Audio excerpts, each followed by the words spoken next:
Zeke Tejada is one valuable family member that Monet will want to protect at all costs and at any means necessary. He's the golden ticket for the Tejadas, but will he crack in season 2? Could he seriously be harmed or even worse be killed, which could send shockwaves through the Tejada family? I'm talking Zeke Tejada. What's next for him in season 2? So welcome back to MovieBot. Let's talk about Power Book 2 Ghost, Zeke Tejada.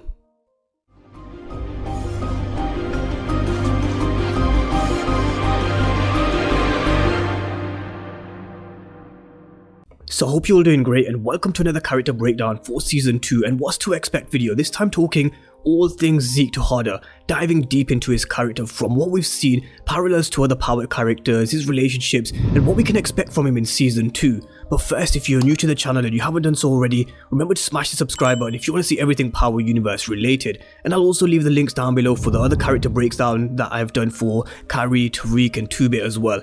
But let's talk Zeke Tejada and his character. The minute he was introduced as this basketball player, this kid who wanted to make it to the NBA, it made me think of one person from the original Power series, and that was Sean. Sean's career in basketball took a hit after a knee injury, and ever since then the other parallels that they've been making and the connections to the old Power series, I thought this could really be one of them where Zeke could face a career-threatening injury the same way Sean did in Power.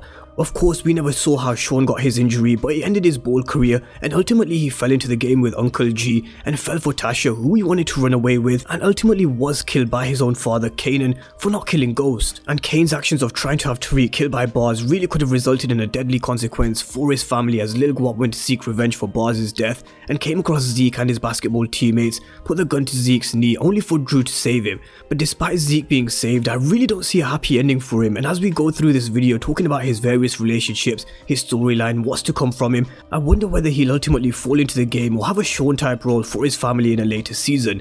Now his relationship with Carrie I do think is just deeper than sex now.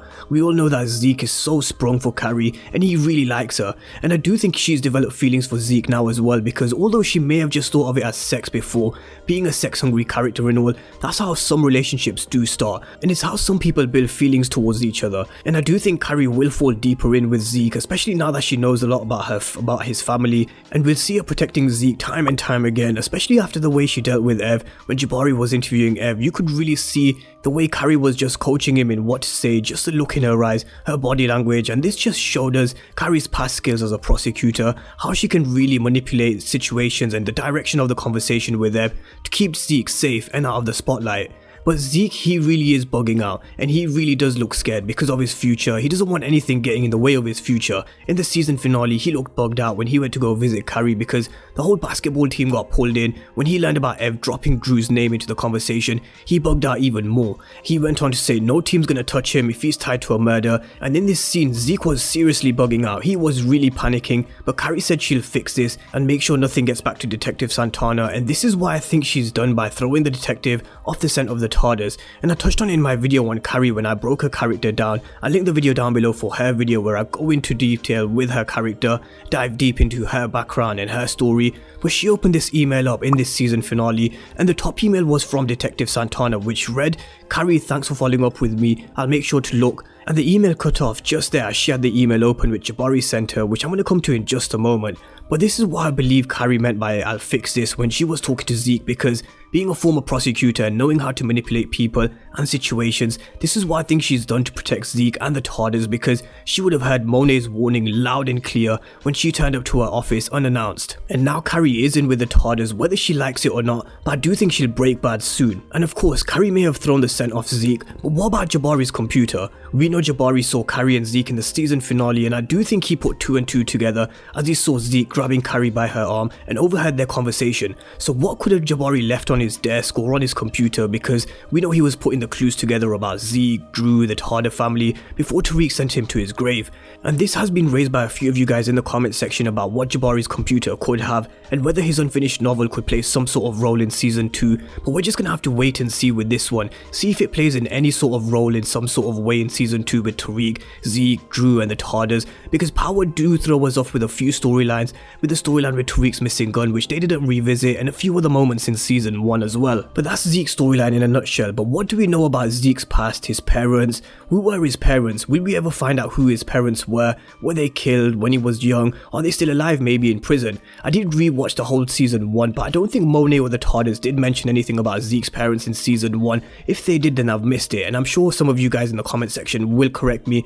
But this brings me on to talk about his past and the TARDIS backstory, because we know what Courtney Kemp said about learning more about the TARDIS in season 2, learning more about their backstory. So I hope we learn more and hear more about how they grew up. We know Kane has a nickname of Hurricane, which is where his name Kane came from. So I hope we learn more about Zeke when he was young, what happened to his parents, who his parents are, whether they were killed or still alive. I don't expect to see any flashbacks because Power have never really been big on flashbacks of events that have never taken place. We've seen them integrate some flashbacks into season 1 of Power Book 2 Ghost, although those are events that have taken place in the original series, and especially with Tariq, so I do think they'll continue with those flashbacks of the original Power series, but not about the TARDIS family. I think when we do learn about the TARDIS backstory, it'll be more stories we hear about with them through conversations through Monet and her kids, Monet and Lorenzo, which we then may be able to connect the dots to other characters. As they start diving deep into the TARDIS backstory, we'll be able to start diving deep into any sort of connections, and as we start to learn about their history, their past, this is one of the things that I'm looking forward to, especially in season 2,